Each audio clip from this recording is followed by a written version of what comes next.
La mayoría de las personas imagina que el mundo de las letras es un territorio donde las bellas almas arrojan el producto de sus espíritus sobre un papel. Eso es puro cuento. En realidad, la literatura es una zona de conflicto donde cada escritor pelea por encontrar su lugar bajo el sol, empuñando su obra en este campo de batalla.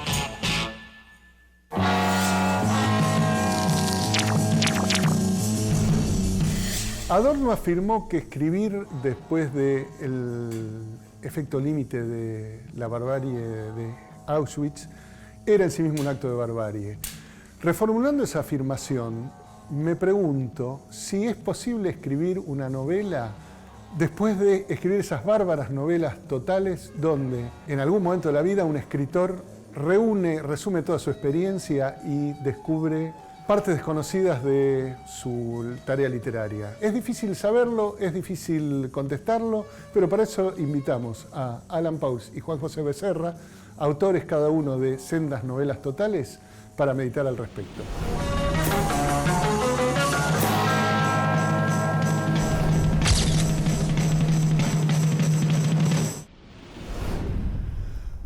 Yo no sé desde cuándo se habla de la novela total. Sospecho que es un invento americano a partir del efecto autocelebratorio que produjo la publicación de Moby Dick. No estoy seguro de eso.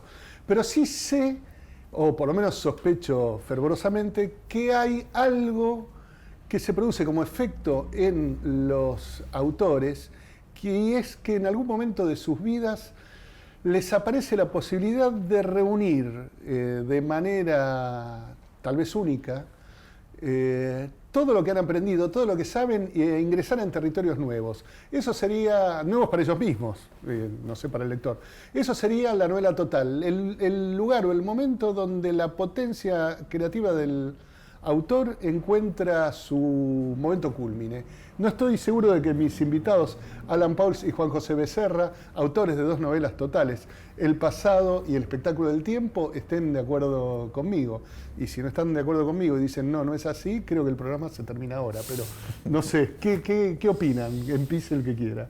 Bueno, para mí, o sea, me parece que puede ser lo que decís como descripción, pero es algo con lo que yo, por lo menos particularmente, me encontré escribiendo la novela del pasado. No era un proyecto, no era una cosa que me interesara particularmente, no había ninguna vocación, ninguna voluntad de articular en un solo libro todos los elementos, los materiales, los recursos de los que vos hablabas. Porque además eras hasta ese momento autor de libros cortos. Sí, y después seguí siéndolo y me gusta mucho ese formato y creo que buena parte de la literatura que a mí me gusta se escribió en esa corta duración, digamos, sí. ¿No? Nouvelles o novelas cortas. Siempre fui mucho más partidario de formatos pequeños que de formatos grandes y simplemente en esa novela, que es una novela además que tiene como se inserta en un momento de mi vida muy particular, estuve 10 años sin publicar ficción, o sea, hay algo como muy, muy específico en eso. Es una novela que medio me sorprendió creciendo de una manera desmesurada y funcionando un poco como esa máquina de absorberlo todo que vos decías que es una novela total, que eso yo creo que es algo que tiene que ver con la lógica de la novela total. Hay un momento en que uno descubre escribiendo algo que lo que está escribiendo es más bien una especie de delimitando un territorio dentro del cual uno descubre que pueden entrar cosas que a priori jamás hubiera dicho que iban a aparecer en esa novela y sin embargo funciona así. Es como una especie de condición de posibilidad, que hay algo de eso que pasa, sí. Pero para mí fue un hallazgo total y de hecho hice eso y no quisiera escribir otra novela total. ¿Es posible escribir dos novelas totales o tres? Que eso es también una sospecha. No sé, yo insisto, nunca tuve esa intención, ni tengo la intención a priori, ni me seduce, digamos. Yo sé, por ejemplo, que los escritores latinoamericanos,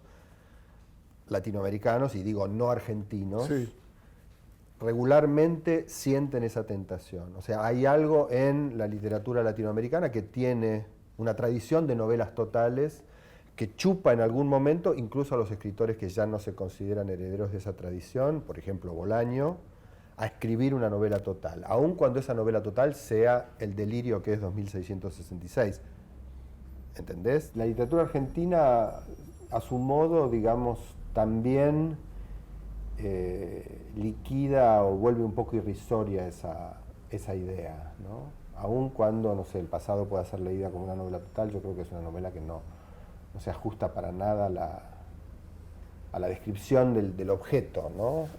Como uno podría leer, no sé, en Vargas Llosa o en Carlos Fuentes o esas cosas, ¿no? O, no sé, Martín Caparrós, La historia. La historia, ejemplo, tenés razón, ¿no? sí. Que esa es una novela que tiene muy un gesto de novela total, ¿no? No creo que el pasado tenga ese gesto, no creo que el espectáculo del tiempo tenga ese gesto.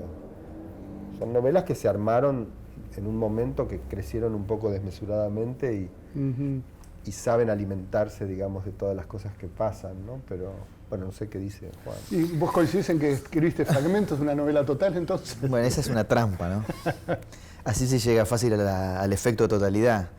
No, lo que veo es que me parece que la voluntad de la novela total es una voluntad, en el fondo, enciclopedista. A mí me gustan más las novelas totales que funcionan a partir de una totalidad acerca de una particularidad. O sea, la totalidad acerca de una parte. Por citar un caso, digamos, que está muy presente en la zona. La novela luminosa del Hebrero, Sí. se podría decir que es una novela total sobre la contemplación, que es una sola cosa dentro de la totalidad. Sí. Es decir, agotar un asunto. No sé, ¿La tuya cuál sería? ¿El sexo y el tiempo? No, bueno, el tiempo, que también es una fórmula que también puede producir el efecto totalidad, porque aparecen muchas cosas alrededor del tiempo. Sí. Pero sí, digamos que es una reflexión sobre la experiencia de vivir. En el fondo yo creo que las novelas totales en general tienen como esa plataforma. No sé, En busca del tiempo perdido, o incluso su antimateria melliza, que es Knausgard, ¿no? Y que al mismo tiempo son grandes novelas sobre narradores, especialmente sobre cómo narrar, el narrador que se pregunta cómo narrar. Ahí me parece que hay como una alerta sobre los peligros de la totalidad.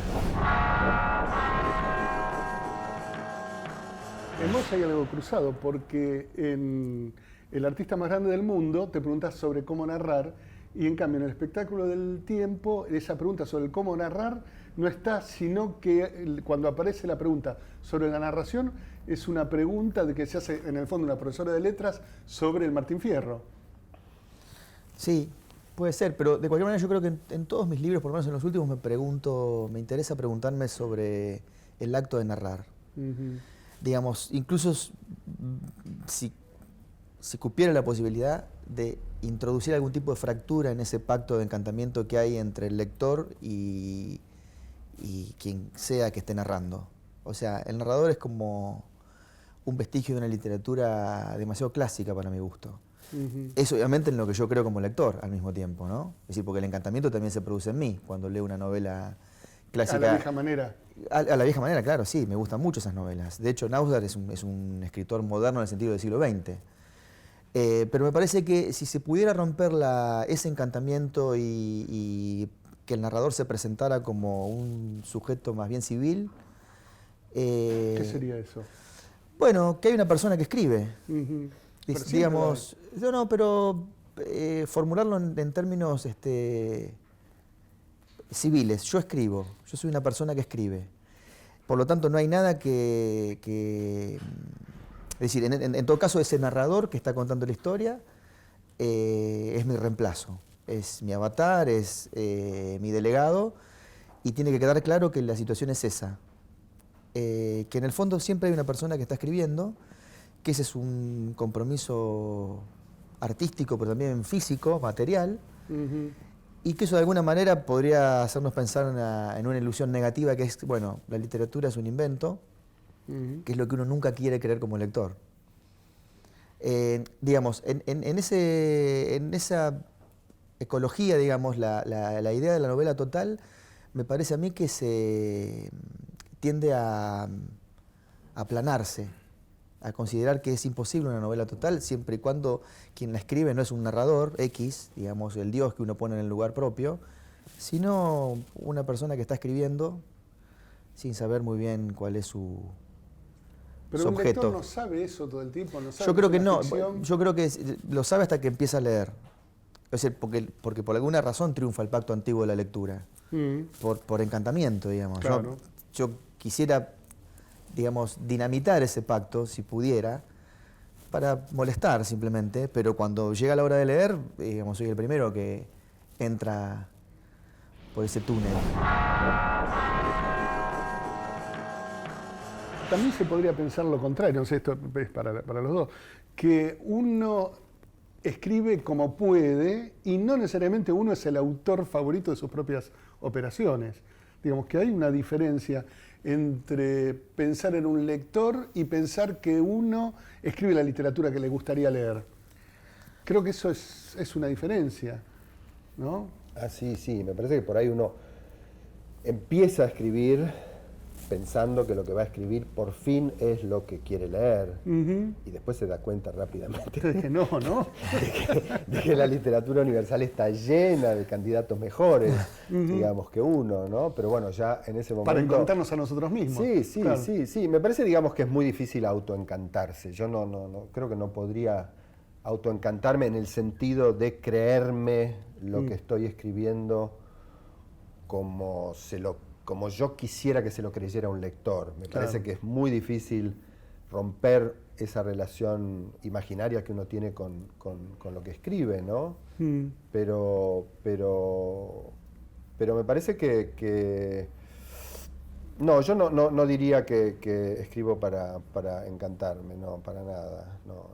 No, más bien escribo como para deshacer una especie de creencia probablemente que tengo sobre mí mismo, o más como para abrir algo, ¿no?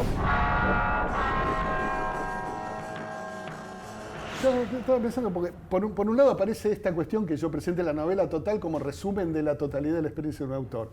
Por el otro lado, Juan planteó, y vos completaste y ampliaste, en relación a una novela de la totalidad de una experiencia que al mismo tiempo no se constituye como totalidad, sino como diseminación.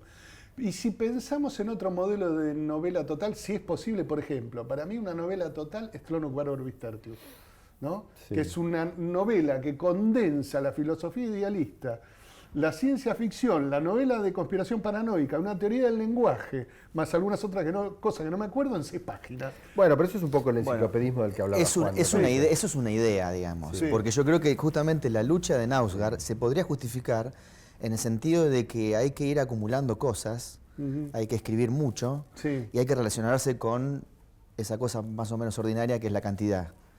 O sea, es una novela que tiene 3000 y pico de páginas, como En busca del tiempo perdido. No habría lucha de una literatura que solamente sostuviera una idea en 2 o 3 páginas. Es decir, que hay, me parece a mí, una inversión material en el acto de escribir, que por ahí se puede confundir con novela total, porque también hay novelas largas que no tienen nada de totalidad, pero que de alguna manera reclama ese tipo de obsesión y de continuidad. Es decir, escribir mucho sobre algo durante mucho tiempo, entregar de algún modo la vida a esa experiencia y bueno, y después ver qué pasa. Y lo que se habla también del tema del juvenilismo, que está en Knausgaard, que también está en Bolaño, que está en Rayuela de Cortázar. Habría que ver si la totalidad no es un sueño juvenil también. ¿O será que el propio descubrimiento de la expansión novelesca y de la totalidad de la experiencia transmitida confiere al escritor que la está escribiendo la sensación juvenil de la vida, de este es mi momento? En ese sentido, digo, podríamos pensar tal vez que cuando uno se sienta a escribir hay algo que no tiene edad en la disposición del escritor frente a la escritura. Todavía nosotros no somos escritores cansados de escribir. No, es cierto. Sí. Digo, puede ser que uno escriba menos o que se canse más rápido en el momento de escribir, pero el impulso o el entusiasmo de la escritura no sé si varía mucho con el tiempo. No sé, ya estamos derivando en otro punto, pero... Sí. En la senilidad. Exactamente. No, por ahí habría que hablar de novela voraz, más que novela total, ¿no? Sí. Porque todas esas novelas son novelas muy bulímicas, muy como ávidas, ¿no? Novelas que están todo el tiempo deseosas de alimentarse de cosas, ¿no? Sí. Me parece de todos modos que todas esas novelas siempre plantean como una cierta relación fuerte con el mundo, ¿no? O sea, no son, incluso, qué sé yo, novelas como En busca del tiempo perdido, no son novelas que acepten como limitarse al registro de una interioridad. Son más bien novelas que tratan de capturar mundos o estados de mundos o unidades de mundos, qué sé yo, un día en la vida de Bloom en el Ulises, una vida en el caso de Knausgaard. Me parece que hace falta como una creencia muy fuerte en que la novela es una forma artística que por naturaleza, entre comillas, está llamada a registrar algo del mundo que otras artes no pueden hacer, que incluso otras formas literarias no pueden hacer, ¿no? O sea que en realidad el origen sería Balzac. Bueno, también, qué sé yo, podría ser el Quijote, quiero decir, o el Tristram Shandy. Digo, hay algo yo creo que cuando uno dice novela total, tiene que, por supuesto, pensar la cuestión total, pero también tiene que pensar el género novela, que un poco siempre estuvo signada por esa misión, ¿no? Dar cuenta de, no sé si una totalidad, pero en todo caso la totalidad de una parte o la totalidad de una totalidad. Martín Caparrós, cuando escribe La historia, una novela muy larga, lo que quiere hacer realmente es inventar una sociedad, digamos. Sí, y además quiere escribir la novela más larga de la Argentina, bueno, por encima de los Soria de... Está bien, pero digo, él cree, en ese momento cuando escribe esa novela, él cree que la novela como género tiene una vocación de registrar un mundo o de inventar un mundo que puede incluso sustituirse al mundo real. Ahora, no hay como dos vertientes, digamos, una la planificada, la de planificar la totalidad, o sea, la balzaciana. Y otra es la de no puedo parar de escribir, sí, que es como... Bueno, yo creo que esa es más conceptual, esa es más la más idea impulsiva, digamos. Sí, esa es más la idea de Knausgaard, digamos. Que incluso, digamos, cuando uno lee la novela de Caparrós, o cuando uno lee, no sé, el Ulises de Joyce, te das cuenta que hay como una voluntad de forma muy fuerte en esas novelas. Cuando uno lee la novela de Knausgaard, lo que es sorprendente de la novela es que hay momentos en que la novela parece estar escrita con los pies. Sí, claro. O sea, que es una novela que no tiene ninguna forma, que la única regla formal que tiene la novela es la periodización, ¿no? Este tomo. Empieza acá, termina acá. Que es fuerte, pero en términos de estilo, es una novela sin estilo, la novela de Knausgaard. Es una novela muy mal escrita por momentos y muy bien escrita por otros momentos. Pero hay algo en ese descuido que forma parte, me parece, del proyecto literario, ¿no? O sea, es una novela que es como el mundo. Como la vida, digamos. Claro, sí. Son novelas que tienden como a ratificar o a probar que se puede escribir como se vive. Y está llena de esa suciedad en la que consiste la experiencia de vivir. Y de interés, digamos, ¿no? Y desinterés, de equilibrio, de compensaciones. Exacto, de intensidad y tedio. Me imagino como un destino agradable para un escritor. Me parece mucho más... Estar perdido en... Sí, me parece mucho más atractivo el escritor que termina sus días completamente perdido, extraviado en su propio mundo, que los escritores que terminan sus vidas como haciendo libros que satisfacen a los lectores. Me parece como mucho más atractivo. O conduciendo programas de televisión. Ese final de artista. Bueno, no te anticipes. Todavía, sí.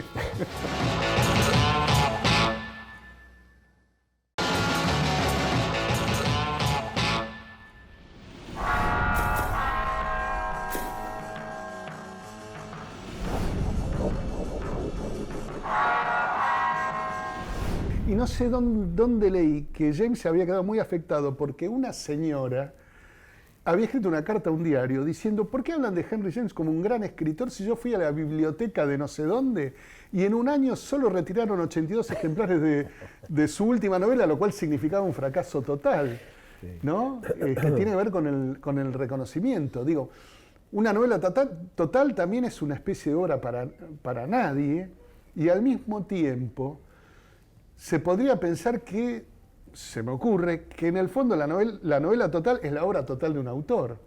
Pensando en James, pensando en Balzac, pensando en Naira, que a vos te gusta más que Borges,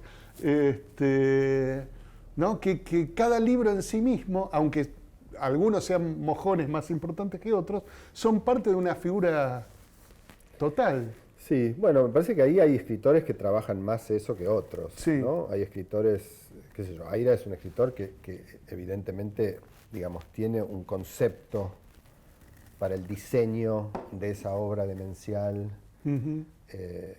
prolífica, múltiple, etcétera. Hay un diseño para eso, la idea como de escribir 4 libros por año, de escribir todos los días 3 páginas, de no corregir, etcétera, etcétera. Digamos, hay un método Aira para Sí. hacer eso, y también hay una decisión de Aira en publicar todos esos libros en editoriales diferentes, tener 3 agentes. Me parece que hay como un pensamiento de la multiplicidad. Es Sí. alguien que está pensando eso todo el tiempo. También es cierto que hay que poder hacerlo. No todos los escritores... no, por eso digo, eso no es un accidente, no es... A por Rulfo no le habría salido. No, exacto, y por eso no tiene sentido cuando la gente dice, no, a mí todo Aira no me gusta. Es obvio, a Aira todo Aira no le gusta, y hay novelas que están escritas como sin gustarle a Aira lo que está escribiendo. Eso es evidente, pero eso es, digamos... Bueno, Sí, ahí yo creo que la idea, es un error, como es un algo que está artista saliendo conceptual, mal. Claro. la idea es la de la totalidad como sucesión. Claro, pero una performática. Sucesión, ramificación, digamos, ¿no? Sí. Bueno, vos, Alan, escribiste mucho sobre ese tema. Pero yo a Aira lo veo como en otro rubro, me parece a mí. Más abocado a configurar esto, que si bien tiene un efecto de totalidad, pasa por encima o por debajo de la novela total, Sí. en los términos que la estamos planteando acá. Bueno, ahora ya estamos pasando a la literatura como constelación. Hemos derivado un poquito de la novela total, tal Quizá vez. esa sea la totalidad, digamos, No, a la que se claro. pueda aspirar. Ujú. Sí. Estaba pensando en lo que decían de James. No comprendo la idea del escritor satisfecho con lo que hace. Me parece realmente... Te lo voy a dar Malentendido. con una imagen que me contó Chitarroni. Es una anécdota que no sé si será cierta o falsa. Pero debe venir de la lectura de algún diario creo que de Virginia Woolf. Aparentemente Henry James visitaba al padre de las hermanas Woolf, en caso de que hubiera hermanas Woolf, tal vez son otras, y me confundo. Y entonces se sentaba, hablaba en esos larguísimos párrafos interminables, llenos de subordinadas, etcétera, etcétera, etcétera, sentado en una sillón hamaca reposera, no sé cómo era. Y entonces hablaba y se amacaba. Bien narcisista y autosatisfecho. Se amacaba y las chicas lo miraban y pensaban, ¿qué va a pasar con este monólogo interminable si la reposera da la vuelta? Y entonces, en una de esas ocasiones, James, hablando, pega la vuelta, la reposera lo tira al piso y él desde el piso sigue hablando como si no hubiera pasado nada. Ese en el fondo también es un sueño de la literatura, escribir. Yo me acuerdo que una vez leí que no sé quién, creo que era el autor de En el Camino, no me acuerdo el nombre ahora. Kerouac. Cuando murió, o si no era él, era Sherwood Anderson, abrieron los... Alguien era. Abrieron un baúl y tenía... él tenía un sistema montado en el cual la máquina de escribir tenía un rollo perpetuo y tenía rollos y rollos de escritura. Eso era Kerouac. Eso es Era Kerouac. Bueno, el escritor autista es muy interesante porque es vivir para escribir como si no hubiera otra cosa. Sí, yo no diría que un escritor autista es un escritor necesariamente autosatisfecho. No. O sea, me parece que el autismo es como... El como grado business, superior. Claro, como primera. Yo diría que es la autosatisfacción llevada como a un upgrade un poco peligroso, diría. Sí. No, porque me parece que los últimos textos de James tienen algo como muy psicótico, Sí. en un punto, muy psicótico. Es casi como el tipo está inventando una lengua, una especie de sintaxis muy desquiciada, ¿no? Sí. No sé si eso podía realmente satisfacerlo, pero por ahí sí, por ahí efectivamente es como un paraíso total Bueno, del goce, ¿no? Pero me parece que hay algo más, como más extremo, más radical en eso, me parece. Porque digamos, un escritor autosatisfecho yo diría que es un escritor como el escritor que va al banco a ver cuánta plata tiene en el banco, digamos, más una cosa como más... Bueno, pero escritores vulgar. satisfechos, autosatisfechos y psicóticos, Osvaldo Lamborghini, que además yo creo que tuvo en algún momento la iniciativa, digamos, El malograda de la novela total en Tadeix. Sí, pero es una novela que no se puede leer ni una página. ¿No es una novela total? Ah, no importa si la lees o no. Sí, puede ser No una sé, novela total. una novela total sobre un asunto particular. No, Es algo- una novela muy en el sentido de Caparrós con una historia, digamos, una comunidad sociedad con sus leyes, digamos. Sí, como postular un mundo, digamos. Claro. Una novela que postula un mundo.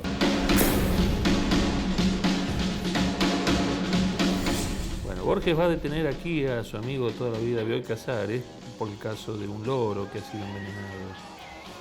Entonces el texto viene así. Adolfo buscó inútilmente en mi rostro la sonrisa de afectada humildad de otros tiempos. Lo que encontró en cambio fue una mirada que lo envolvió con el frío inexpresivo del acero. Sí, estaba empezando a ponerse nervioso, realmente nervioso. Lucas Nine es dibujante y sobre todo un contador de historias. Sus trabajos y libros de autor como Dingo Romero, El Circo Criollo y Té de Nuez fueron publicados en Francia, España, Italia y Japón. Basada en un hecho real, histórico, Lucas creó una ficción y la dibujó. Se trata de Borges, inspector de aves, que cuenta imaginariamente qué hubiera ocurrido con el gran autor argentino si hubiera aceptado su destino gallináceo. Usted lo envenenó al Pedrito, le puso perejil en la jaula porque cantaba la marcha peronista todo el día, oligarca hijo de puta. ¿Qué se te ocurrió? Peronizar de algún modo y sexualizar a Borges. ¿Por qué Borges Sí. en una novela gráfica? ¿Por qué la novela gráfica? O sea, tres preguntas en una. Bueno, la novela gráfica porque a mí me gusta la historieta, soy historietista, y para mí la historieta es como el medio natural de expresión que tengo. Pero al mismo tiempo, viste, poner a Borges como personaje en una novela gráfica también tiene algo de gracioso en el hecho de que uno vincula a Borges con la alta literatura. Y la alta literatura, como todos sabemos, no tiene imágenes, es una, digamos, es una literatura que puede mirar a un género como la historieta medio por encima del hombro, justamente porque la historieta es uno de los pequeños géneros, un género que uno vincula con un público infantil o un público inmaduro, inclusive, digamos, por eso también hay toda una discusión con el tema del término novela gráfica. Algunos historietistas sienten como que se lo trata de ennoblecer como para sacarlo de esa idea en general de que es un subproducto de la literatura. Perdón, quiero hacer una... El programa se llama Campo de Batalla, así que Sí. bien puedo disentir con el entrevistado. Sí. Hay grandes novelistas como Alejandro Dumas, folletinista, Sí. en el fondo, cuyas novelas aparecen ilustradas. Hay una vasta tradición de novelas que aparecían en los diarios y aparecían con ilustraciones, Sí, aunque no fuera con la trama de la historieta. No, pero diste ahí un término clave que también se da en la que yo hice, que es el folletín. Claro. El folletín, que digamos, esta historieta fue publicada por entregas en la revista Fierro, o sea que Sí. tiene un poco la mecánica del folletín. Bajo la dirección de Sasturain. Claro, la dirección de Sasturain, y que también había usado a Borges como personaje en una de sus historietas. Sí.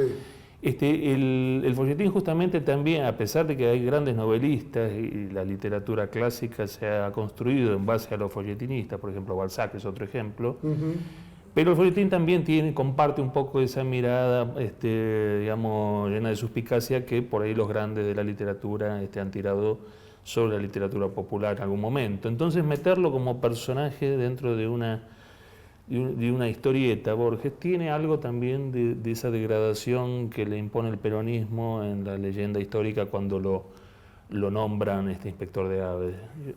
Yo no sé, digo, pasado el tiempo y muerto el personaje, podemos pensar que lo que se llamó una degradación, además de ser una magnífica ironía, Sí. que Borges debería haber tomado sin reproche y sin renuncia, era una idea populista, la de que a un escritor no le viene mal la experiencia Exacto. con las capas populares y con la experiencia del trabajo no intelectual. Sí, la experiencia con la calle, ¿no? La experiencia de la calle, Claro, exactamente. bueno... Aunque no sabemos qué calle hay en un huevo, pero... Sí, pero bueno, lo sacan a las calles, ¿no? Le Sí. dicen, venga y examine los mercados de aves, digamos, quizás esto redunda en beneficio de su literatura, quién lo sabe. Él rechaza esa propuesta, pero viste, hay un cuento de él que es El Sur, Sí. donde hay un alter ego que Borges construye en la ficción, que es Dalman, Sí. que también sale del mundo que le está reservado y se va justamente al sur y acepta un cuchillo que le tienden cuando él no sabe nada ni peleas a cuchillo ni de gauchos, y sabe que va a morir en esa pelea, pero él acepta el duelo, porque digamos, de alguna manera descubre que su destino estaba cifrado en un gesto casual que está justo en el final de su vida, y que todo lo anterior fue como una especie de sueño, de sueño, ¿no? Sí. Claro. Y bueno, en este librito yo me pregunto un poco, capaz que ese cargo era el cuchillo que le tendía el paisano ¿no? El peronismo le estaba tendiendo. Hagamos una salvedad, porque Borges trabajaba en una biblioteca que se presupone que era el ámbito adecuado para que él laburara, pero era una biblioteca municipal barrial. Sí. Y Borges estaba hinchado de las pelotas porque hablaban de fútbol y de minas, y él no tenía dónde mojarla ni con una ni con otra, ¿no? Sí, él sufría. Él sufría, o sea que la posición del escritor culto es básicamente la insatisfacción. Sí. Vos hiciste un pasaje muy interesante, lo convertís a Borges en un detective de Chandler, el género popular americano de la década del 50. Sí. Lo metes en una aventura erótica con Nora Lange, que debe haberlo calentado bastante, como a todos los de su generación, y utilizás la historieta como género artístico mayor, porque digo, tus trabajos son no son de género menor, y lo utilizás para burlarte de la literatura de la época. O sea, es una operación bastante sofisticada la que haces vos. Sí, bueno, gracias. O sea, en género menor, las pelotas. No, claro, pero digamos, lo que te permite el género menor, digamos, por supuesto que yo descreo en su minoridad, pero lo que te permite el género menor, como te permite la literatura de género o el folletín, es olvidarte que vos estás obligado, por hacer literatura o historieta o lo que fuera, estás obligado a cargar con el peso de el ennoblecimiento que has sufrido a manos de la crítica. Digamos, puedes recuperar cierta ingenuidad, puedes tomar todo de vuelta al pie de la letra, digamos, que es un ejercicio que te permite hacer la historieta, que es muy interesante, ¿no? ¿Viste? Por ejemplo, la misma idea. Si es inspector de aves, entonces me lo imagino como un inspector de novela negra. Eso es un chiste sobre la literalidad del concepto, ¿no? Y para hacer eso la historieta es perfecta, porque digamos, simplemente alcanza con dibujar el inspector y aplicarle la carita de Borges, y ya el contraste ese visualmente es gracioso, ¿no? Es Bogart del cuello para abajo, y arriba la cara de Borges con la expresión típica borgiana, y ya el contraste es cómico. Y esta es una historieta que juega con esos contrastes, ¿no? Bogart. Claro, es un Bogart, me gusta esa.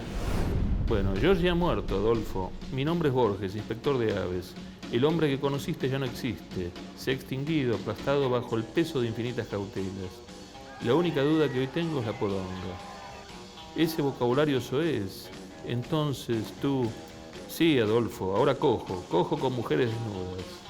Y aquí tenemos este anuncio que dice, sea parte del futuro.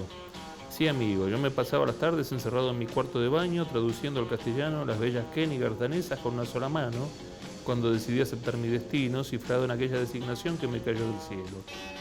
Mi vida cambió por completo, pueden creerlo. Esta historia también puede ser la suya, solo completen la ficha adjunta. Salir a la calle y poseer la realidad implica también y en esto el personaje de Borges es perfecto, ¿no? Implica la posición de la mujer, ¿no? El enfrentarse a la mujer a la que él siempre se escabulló, de la que él siempre, huyó o le fue birlada. En el caso de Nora Lange, él había tenido un romance con ella, o una especie de pseudo romance, y viene Oliverio Girondo y se la lleva. Siempre ocurren cosas por el estilo, ¿no? Entonces, digamos, en el personaje de Borges como figura... no literaria, sino la figura que se construyó popularmente, que es la que me interesa a mí. ¿Cómo lo ayudó la ceguera, no? Claro, la ceguera tiene mucho que ver, ¿no? Digamos, vos tenés un erudito, o un pseudo erudito que te habla de los escandinavos en el medio del trópico, pero claro, si está ciego no ve lo que lo rodea. Entonces está perfecto que él viva en una ficción nebulosa, y que esté en la Edad Media, que esté en la Inglaterra, preinvasión normanda y ese tipo de cosas. La ceguera termina de construir el personaje. Pero en este caso, cuando vos tenés el personaje y lo asesinas hacia su contrario, lo sacás a la calle, tenés un mecanismo que, yo al principio no me avivaba, pero es uno de los más viejos del mundo, es el Quijote. Vos tenés un tipo sacado de su medio y puesto en otro que es totalmente opuesto, que es el de la realidad. Entonces, con ese juego de equívoco que se da entre la ficción que él tiene en la cabeza y la realidad que lo rodea, tenés en marcha un motor que te permite ir avanzando en el relato. Es que en realidad la posición de Borges es tópica, es la posición del escritor insatisfecho e incómodo frente al mundo, que Claro. es la posición de cualquier escritor, en el fondo. Sí, y es la posición no solo de cualquier escritor, es la posición de muchos de nosotros, ¿no? Tenemos una serie de construcciones, de ficciones sobre el mundo, y en la medida que tenemos que salir a la calle, el mundo nos va llenando de dedos la cara y vamos corrigiendo un poco las ideas. Sí. Y en el caso de Borges, lo gracioso, que digamos, en realidad es un chiste sobre mí, la máscara borgiana a uno le permite, digamos, bromear, pero el conjunto de experiencias que se usan son las propias, ¿no? Está la novela también engordada por el editor. Sí, ponele algo más, sí. Ponele algo más porque me queda finita. A mí me pasó una sola vez, y precisamente con un editor que está fuera del mercado, que es Garamona. Cuando yo le pasé un librito, Mis escritores muertos, me dijo, ponele 10 páginas más. Y yo le dije, no tengo nada. Me dice, amplía ese cuento. Me lo señaló. Me hubiera llamado a Cachachián, que te engorda. Que me engorda. Sí. Un engordador. Un engordador, claro, sí.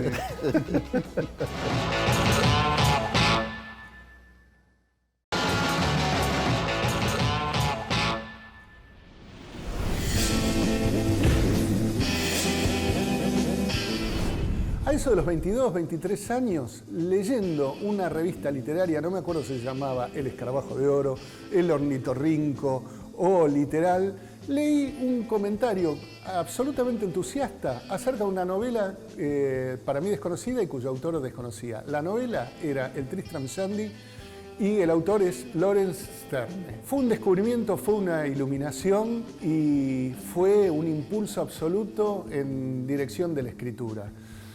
Hay quienes tienen por mejor obra de la literatura inglesa, por lo menos en términos novelescos, al Ulises de Joyce, que es para mí un gélido motivo de satisfacción para académicos especialistas en hermenéutica. Para mí la gran novela es el Tristram Shandy. Es una novela llena de invención, llena de vida, llena de ocurrencias.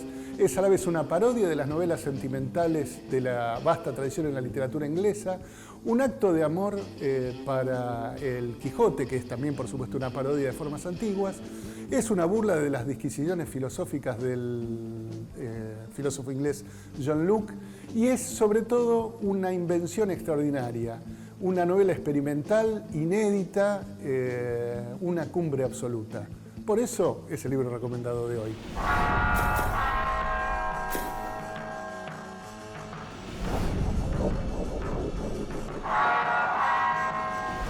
¿En qué momento se termina la novela total? ¿Se termina sola? ¿La termina el autor? O sea... Hay que ver si al lector no se le termina antes la novela total, una vez que conoce el procedimiento. Esa es una pregunta. Ese es un subgénero como la grande. Es decir, también se puede pensar en las novelas totales que terminan porque el autor ya no puede escribirlas. Pero yo ahí pasaría a la categoría novela póstuma. Me parece mejor que la que novela que póstuma grande. Pero novela No. póstuma inconclusa, Claro. porque están las terminadas también. Bueno, yo diría que toda novela póstuma, por definición, es inconclusa, incluso la que está concluida, ¿no? Sí. Porque la verdadera conclusión es... Pero a mí me parece que en todo caso se solapan dos géneros. Por lo menos a mí el género novela póstuma me parece más interesante que el género novela Inconclusa. total. Ah, Sí, me parece. Digamos, obra póstuma en general, películas póstumas, esas películas que se estrenan cuando el director ya murió, ¿Y por qué te Los interesa más 120 eso? días de Sodoma de Pasolini, Sí. Querelle de Fassbinder, digamos, o sea, me parece o 2666 de Bolaño, Claro, sí. digamos, ¿no? Sí, Que sí, son sí. como obras no interrumpidas por la muerte de su autor, sino más bien hechas ya con el autor muerto, diría. Como si los autores pudieran colocarse mientras están haciendo esas películas o escribiendo esos libros en un punto de muerte, ¿no? Y escribieran desde la muerte, Desde el no, lugar del muerto. no Sí. en Como la vida psicoanalista. agonizando. Bueno, me parece que si esas obras tienen algo como que interpela, ¿no? De un modo particular, que va más allá del modo en que esos cineastas o escritores te interpelaban cuando escribían normalmente, es porque hay algo efectivamente que está como rozado por la muerte, no en un sentido exterior, en el sentido, bueno, el tipo se murió y no vio la película estrenada. Porque Saló o Querelle son películas terminadas, o sea, Fassbinder y...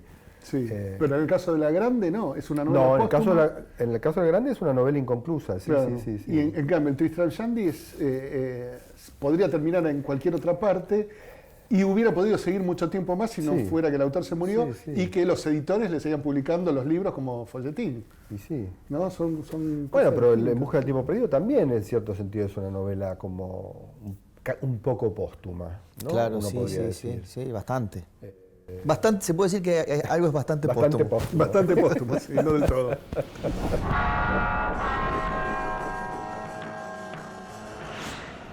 O sea, la categoría de novela total es un quilombo, Sí. para encuadrarla. Empezamos el programa de nuevo. Pero dale, sí. No, creo que son esas cosas que podemos dar por sentado que Para no discutirlas. disentimos en- Claro, exactamente. cuando no estaríamos de acuerdo. Entonces no vamos a Ujú, perder sí. tiempo en discutir. Pero digo, podemos darlo por sentado y pasar a hablar de cualquier cosa. Pero no, Total.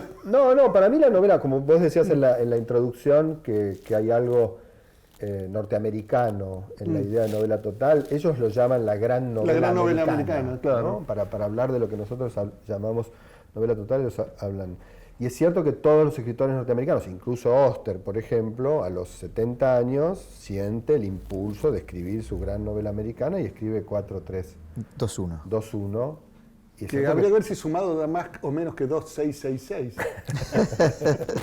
No, da más 2666. Da más 2666, sí. Pero para mí la novela total es, por un lado, como una categoría muy del siglo XX, muy de la literatura modernista, digamos, Proust, Joyce, Musil, etc. Y por otro lado, algo muy latinoamericano. Yo siempre lo vi muy latinoamericano. Y siempre fue unas cosas que odié de la literatura latinoamericana. Bueno, Como sí, la esa- idea, la creencia bueno. en esa relación natural entre el género novela y el mundo, ¿no? Bueno, Como- 100 años de soledad, ¿no? Claro, pero y después Eso- el otoño del patriarca y después... No, Fuentes, o sea, Vargas Llosa, Sí. todos, Todos. Carpentier, Carpentier, o sea, sí. digamos, y Fernando siempre, del Paz. claro, y siempre me interesó como toda la genealogía más marginal de la literatura latinoamericana, que era medio anti-idea total, ¿no? No sé, Cabrera Infante, Sarduy, Sí. Felisberto Hernández, o sea, como Onetti está cruzado, ¿no? Porque el mundo Santa María es... sí, pero me parece que no hay como una idea de novela total. No lo saques de la No. escala de la ciudad, No, a claro, Onetti. No. Ahora, también, digamos, hay novelas totales como la tuya, donde la idea de totalidad se establece por lo que recorta. En tu caso, si se pudiera hablar en esos términos, el universo. Es decir, una novela que habla del universo Sí. ya podría ser por principio una novela total. Una novela de Onetti no, porque trabaja en espacios más pequeños, a escalas como más humanas. Pero ya cuando entran a figurar factores extraterrestres, por así decirlo, Sí. en ese sentido todas las novelas de ciencia ficción o de espacio serían novelas totales. Claro que no es así. No es así. Bueno, eso viene de en una época yo trabajaba en la revista Noticias y tenía un compañero de trabajo que me lee una noticia que dice que hay absoluto riesgo de que un bólido venga a chocar contra el planeta Tierra en los próximos 6 meses, un año. Y me la lee y yo palidezco y me mira, se ríe y me dice, no te preocupes, que te van a seguir leyendo en Venus. Y creo que eso impulsó la idea de la sobrevivencia de la literatura en otra zona. Pero Venus en el canal Venus. Probablemente.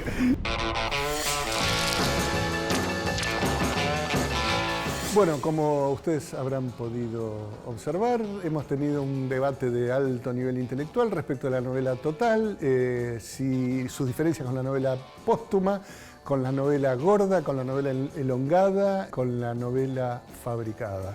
La verdad que he quedado bastante satisfecho, en principio porque mis contertulios literarios son verdaderos exponentes de la idea de novela total y al mismo tiempo, por supuesto, dinamitan el concepto porque nadie excepto un jugador de fútbol, quiere ser ubicado en ninguna zona en particular. Espero que hayan disfrutado del programa y si no, los envío a Quedamos Así con Lucas Poranto.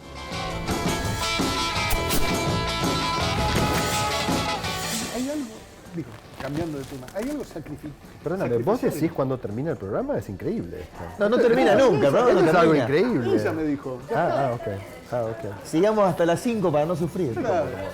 Es como Tom Cruise. La estrella decide cuando termina el programa. No, pará. yo la miré.